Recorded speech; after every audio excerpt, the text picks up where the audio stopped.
आप सभी का बुद्धा कोचिंग इंस्टीट्यूट में स्वागत है। मैं प्रदीप सर आप सभी को एक्सीलेंस यानी मॉडल स्कूल के लिए जो आपके एमपीजी के मैं मध्य प्रदेश के बारे में पढ़ा रहा हूं। तो आपका जीवन परिचय यानी थोड़ा सा परिचय हो गया था मध्य प्रदेश के बारे में, ठीक। अब उसके दूसरी क्लास लेकर आया हूं। दूसरी क्लास में आपको पार्ट दूसरा है आपका।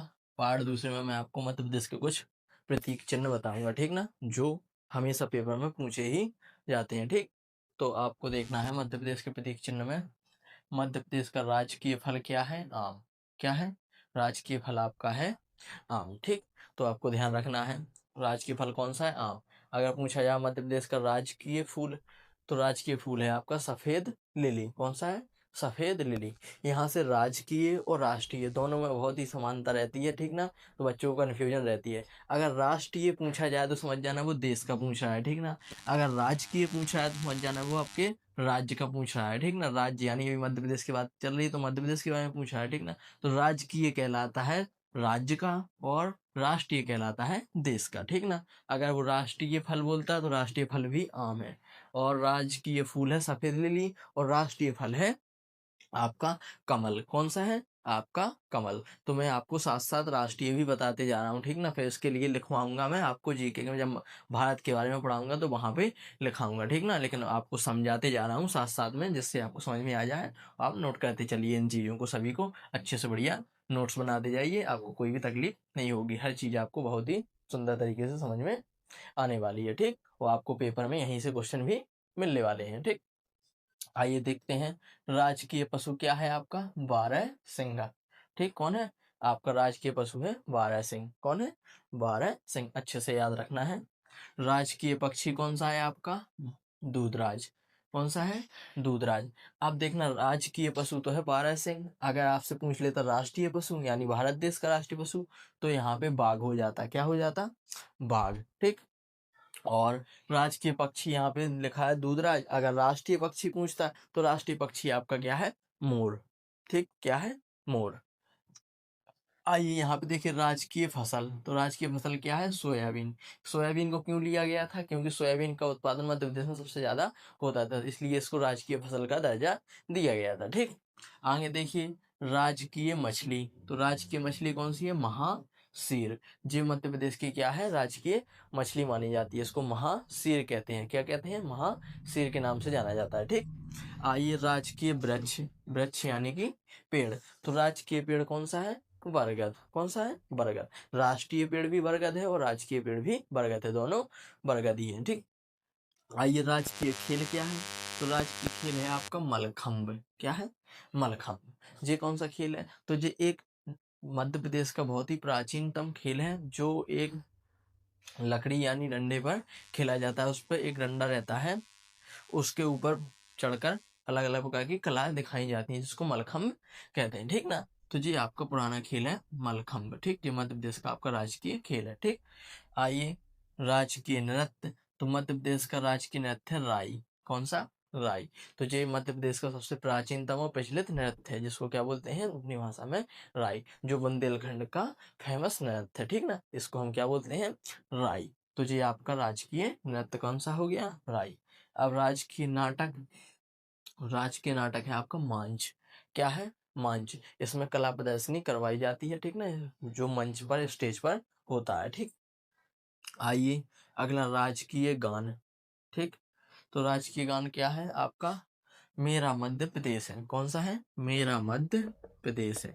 मेरा मध्य प्रदेश है। आपने कल स्थापना दिवस थी, 1 नवंबर था, तो आपने बहुत गाना सुना हो गया, और आपके सभी 15 अगस्त 26 जनवरी स्कूलों पर ये हमेशा आपने गाना सुना हो गया। सुख का दाता सबका साथी, सुख का यह संदेश है, माँ की गोद पिता का आस है, मेरा मध्य प्रदेश है। ये आपका क्या है? मध्य प्रदेश गान है, जिसकी को मध्य प्रदेश गान भी बोलते हैं या राजकीय गान, ठीक ना। तो ये क्या है? मेरा मध्य प्रदेश है, ठीक। तो आपको इसको ध्यान रखना है, जो श्रीवास्तव जी ने लिखा था, ठीक। पूछ लेता है कभी कभी। यहाँ देखिए राजकीय भाषा, तो राजकीय भाषा क्या है आपकी? हिंदी। कौन सी है? राजकीय भाषा हिंदी हो। अगर पूछा जाए राष्ट्रीय भाषा, तो राष्ट्रीय भाषा कोई नहीं है, ठीक ना, लेकिन दर्जा दिया गया है हिंदी को। क्यों?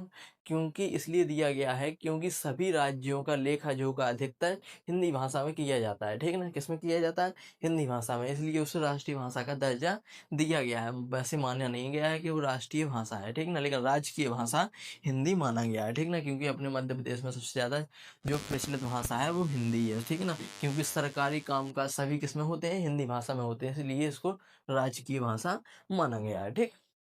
आइए देखते हैं लास्ट में क्या लिखा है, राजकीय चिन्ह।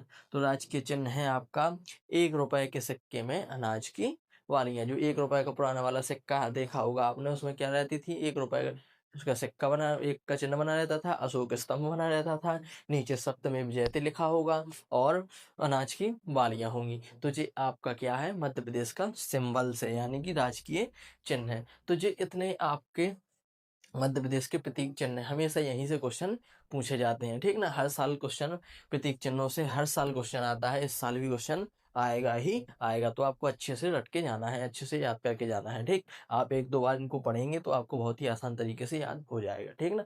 कोई कठिन चीज नहीं है, ठीक। तो आपको इनको बहुत ही शानदार तरीके से याद करना है, ठीक। अब मैं आपको मध्य प्रदेश के क्या पढ़ाऊंगा? अब मुझे मध्य प्रदेश के आपके प्रथम व्यक्ति बताना है। क्या बताना है? प्रथम व्यक्ति। तो अब देखिए मैं मध्य प्रदेश के प्रथम व्यक्ति बताने जा रहा हूँ। तो आइए अब टॉपिक दूसरा देखते हैं, मध्य प्रदेश में प्रथम पुरुष एवं महिला। मध्य प्रदेश की प्रथम पुरुष और महिला के बारे में जानेंगे। अब हमने राजकीय प्रतीक चिन्ह जान लिए हैं। अब दूसरा टॉपिक आपके हम देखते हैं, मध्य प्रदेश में प्रथम पुरुष। तो यहाँ से जो जो क्वेश्चन आते हैं वही क्वेश्चन लिए हैं मैंने, फालतू वाले क्वेश्चन नहीं लिए हैं, ठीक ना। जो मुझे लगता है कि पेपर में आएंगे वो हमेशा आते रहते हैं, वही क्वेश्चन मैंने यहाँ पे उठाए हुए हैं, ठीक। तो आपको ध्यान से अच्छे से पढ़ना है। देखिए मैंने लिखा है मध्य प्रदेश के प्रथम पुरुष राज्यपाल, ठीक ना। तो पुरुषों में सबसे पहले मध्य प्रदेश के राज्यपाल किसको बनाया गया? तो सबसे पहले राज्यपाल बने थे डॉक्टर पट्टाभी सीतारमैया। कौन बने थे? डॉक्टर पट्टाभी सीतारमैया। अच्छे से आपको नाम याद रखना है, ये आपके प्रथम राज्यपाल है मध्य प्रदेश के, ठीक। डॉक्टर पट्टाभी सीतारमैया। अब मध्य प्रदेश की प्रथम महिला राज्यपाल, ये तो पुरुष थे। अब महिला में सबसे पहले कौन बनी थी राज्यपाल? तो सुश्रीमती सरला ग्रेवाल, ठीक ना। ये मध्य प्रदेश की प्रथम महिला आईएएस भी रह चुकी हैं, ठीक ना, और ये प्रथम राज्यपाल भी बनी थी, ठीक ना। तो मैंने यहाँ पे लिखा भी है आईएएस सरला ग्रेवाल, ठीक। तो देखेंगे आगे। तो मध्य प्रदेश की प्रथम महिला राज्यपाल कौन है? सुश्री सरला ग्रेवाल। तो आइए मध्य प्रदेश की प्रथम मुख्यमंत्री, मध्य प्रदेश के प्रथम मुख्यमंत्री कौन बने थे, ठीक ना। और पुरुषों में, तो पुरुषों में मध्य प्रदेश के प्रथम मुख्यमंत्री बने थे पंडित रविशंकर शुक्ल, ठीक ना जी, मध्य प्रदेश के प्रथम मुख्यमंत्री। तो क्वेश्चन बहुत बार आता है कि मध्य प्रदेश के प्रथम मुख्यमंत्री कौन रह चुके हैं, ठीक ना। सबसे पहले मध्य प्रदेश के मुख्यमंत्री कौन बने थे? तो पंडित रविशंकर शुक्ल। कौन बने थे? पंडित रविशंकर शुक्ल। अच्छे से नाम याद रखना, पंडित रविशंकर शुक्ल जी मध्य प्रदेश के प्रथम मुख्यमंत्री बने थे, ठीक ना। और अगर महिला में पूछे, ठीक ना, तो महिला में बनी थी आपकी सुश्री उमा भारती, ठीक ना। कौन बनी थी? उमा भारती आपकी महिला में प्रथम मुख्यमंत्री बनी थी, ठीक।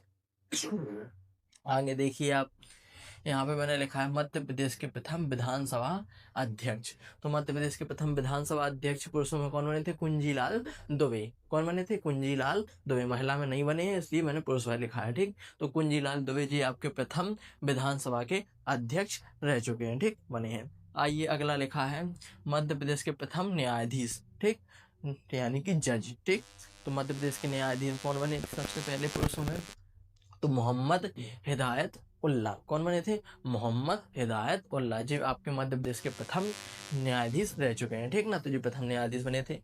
ये तो पुरुषों में हो गया। अगर महिला में पूछे तो महिला में थी आपकी श्रीमती सरोजनी सक्सेना। कौन थी? श्रीमती सरोजनी सक्सेना जी आपकी मध्य प्रदेश में प्रथम महिला न्यायाधीश रह चुकी हैं, ठीक।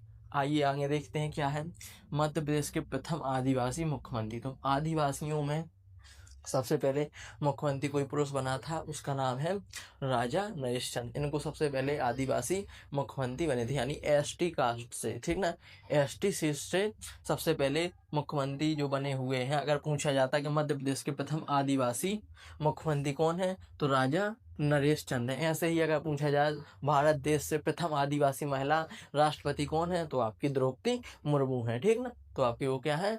प्रथम राष्ट्रपति महिला है, वो भी आदिवासी, ठीक। अगर ऐसे भी पूछा जाता है, देखिए ये सबसे दोनों क्वेश्चन बहुत ही मोस्ट है, हमेशा आते रहते हैं। एक ये जो आप मैंने लिखा था मुख्यमंत्री वाला प्रथम चीज, जो उन पे मैंने टिक मार दिया है, जो हमेशा क्वेश्चन आ चुके हैं और पूछे जा चुके हैं, इसलिए मैंने उस पर टिक मारा है, बहुत ही मोस्ट है। ठीक, तो मध्य प्रदेश की प्रथम महिला आईपीएस, ठीक ना, तो मध्य प्रदेश की प्रथम महिला आईपीएस है श्रीमती आशा गोपालन। कौन है? श्रीमती आशा गोपालन जी मध्य प्रदेश की प्रथम महिला आईपीएस है। अगर भारत देश की प्रथम महिला आईपीएस पूछ ले तो किरण बेदी है। कौन है? किरण बेदी जी आपकी भारत देश की प्रथम महिला आईपीएस है। ठीक, देखिए यहाँ पे मध्य प्रदेश की प्रथम महिला आईएएस, ठीक ना, आईएएस मतलब कलेक्टर। ठीक, तो मध्य प्रदेश की सबसे पहली महिला कलेक्टर कौन बनी थी? तो श्रीमती सरला ग्रेवाल बनी थी। कौन बनी थी? श्रीमती सरला ग्रेवाल जी क्या बनी थी? मध्य प्रदेश की प्रथम महिला मुख्यमंत्री, वो मध्य प्रदेश की प्रथम महिला आईएएस बनी थी सरला ग्रेवाल। और अगर आपसे पूछा जाता है भारत देश में, तो भारत देश में सबसे पहले कौन बनी थी? ठीक ना, तो भारत देश की प्रथम महिला आईएएस है अन्ना जॉर्ज। कौन है? अन्ना जॉर्ज, अच्छे से नाम याद रखना है। कौन है? अन्ना जॉर्ज। जो भारत देश की प्रथम महिला आईएएस है अन्ना जॉर्ज। मध्य प्रदेश की प्रथम महिला आईएएस है आपकी श्रीमती सरला ग्रेवाल। ठीक, आइए मध्य प्रदेश की प्रथम महिला सचिव तो जी है निर्मला बुच। तो जी क्या बनाया था? सेक्रेटरी बनाया था। ठीक ना, सेक्रेटरी मतलब सचिव।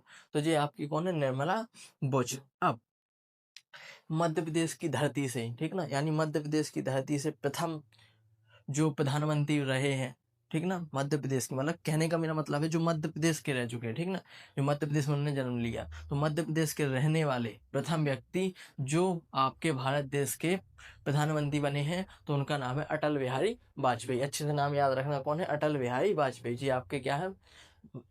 मध्य प्रदेश की भूमि में इन्होंने जन्म लिया था और ये भारत देश के प्रधानमंत्री बने थे। मैं ये नहीं कहूंगा कि पहले प्रधानमंत्री बने थे, लेकिन ये कहूंगा कि मध्य प्रदेश से पहले प्रधानमंत्री थे। ठीक ना, कि मध्य प्रदेश से ये पहले प्रधानमंत्री थे, मध्य प्रदेश के रहने वाले थे, तो मध्य प्रदेश से ये पहले प्रधानमंत्री थे, तो इसलिए मैंने इसको भी लिख लिया, बता दिया है आपको कि मध्य प्रदेश की भूमि से जन्म लेने के कौन है, आपको बता दिया है अटल बिहारी वाजपेयी जी, जी आपके मध्य प्रदेश की भूमि से हैं। ठीक, तो आपको अच्छे से नाम याद रखना है। ठीक देखते हैं, और मैं आपको बता दूं तो इसके आगे अब मैंने यहाँ पे 2 टॉपिक करा दिए हैं आपको, प्रतीक चिन्ह बता दिए हैं और आपको प्रथम पुरुष बता दिए और महिलाएं बता दी हैं। ठीक ना, तो जहाँ जहाँ से क्वेश्चन उठते थे वो मैंने लिया। जैसे मध्य प्रदेश में पढ़ाने के लिए है तो बहुत कुछ, ठीक है, लेकिन सब कुछ नहीं पढ़ना है हमें। जितना हमारा सिलेबस है हमें उसी पर ध्यान देना है और हमें अपना पेपर क्रॉस करना है। ठीक ना, सभी चीज़ें हमें नहीं देखनी है, जो हमारे पेपर में आएगा उन्हीं चीज़ों को हमें सिलेक्टेड पढ़ना है, तभी सिलेक्शन होता है। सभी चीज़ पढ़ने से सिलेक्शन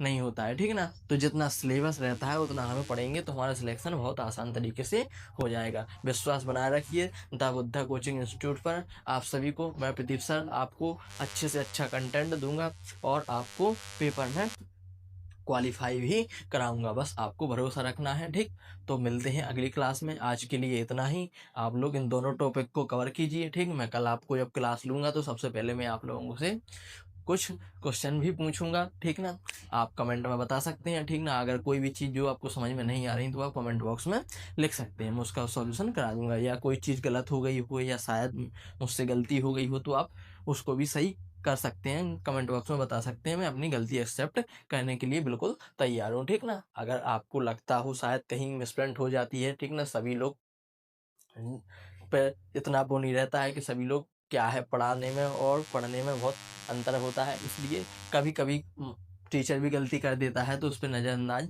नहीं करना है। आपको ऐसा नहीं सोचना है कि नहीं नहीं वो तो गलती कर दी है, वो उनको आता नहीं होगा, ऐसा नहीं। तो ये हो जाती हैं गलतियाँ तो आप मुझे बताएंगे कि कोई शायद गलत हो गया हो तो मैं उसको सुधार सकता हूँ। ठीक ना, तो आपको धन्यवाद मेरी क्लास में जुड़े रहने के लिए। कल आप अगली क्लास में मिलते हैं आपको अगले टॉपिक के साथ। ठीक है, धन्यवाद।